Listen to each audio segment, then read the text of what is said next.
As we discussed in the previous video, we are being carnal or spiritually immature if we exalt one preacher above another in supposed importance, because ultimately it's God that's responsible for the salvation of souls.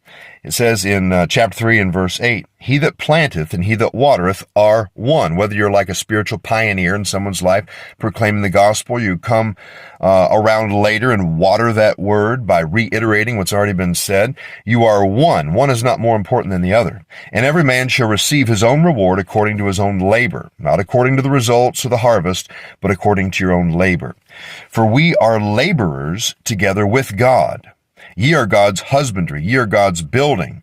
See, the church is the work of God. Jesus said, "I will build my church," Matthew chapter 16, verse 10.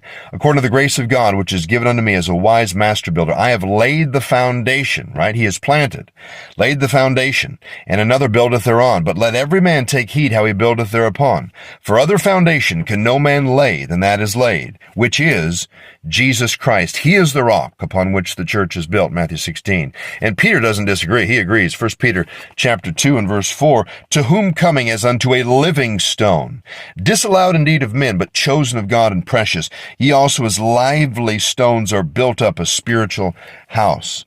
Okay, Jesus is the head of the church, Colossians 1:18.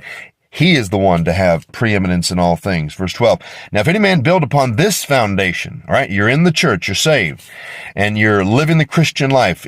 "If any man build upon this foundation, gold, silver, precious stones," those are the works that will last, that will lead to rewards for the coming kingdom. And then he says, "Wood, hay, stubble," those are the things that are burnt up. Those are the things that are done in vain, without spirit and truth. "Every man's work should be made manifest, for the day shall declare it, because it shall be revealed by fire, and the fire shall try every man's work of what sort it is." Again, what sort it is, not the results, not the harvest.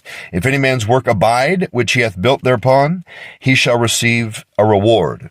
And Revelation gives us a hint that some of those rewards are laid at the feet of Jesus, the one who really deserves the credit. Verse 15, "If any man's work shall be burned, he shall suffer loss, but he himself shall be saved, yet so as by fire." So thank God, this judgment is not the same judgment as in Revelation chapter 20, the great white throne. "Because if any man," it says, verse 15, "if any man's work shall be burned, he shall suffer loss," right? He's not going to get certain rewards in the kingdom, but he himself shall be saved. So all those at this judgment shall be saved, yet so as by fire. And this fire, I believe, represents the holiness of God. He is a consuming fire, the eyes of Jesus as a consuming fire. And I'm glad that he took my sin on the cross and extinguished the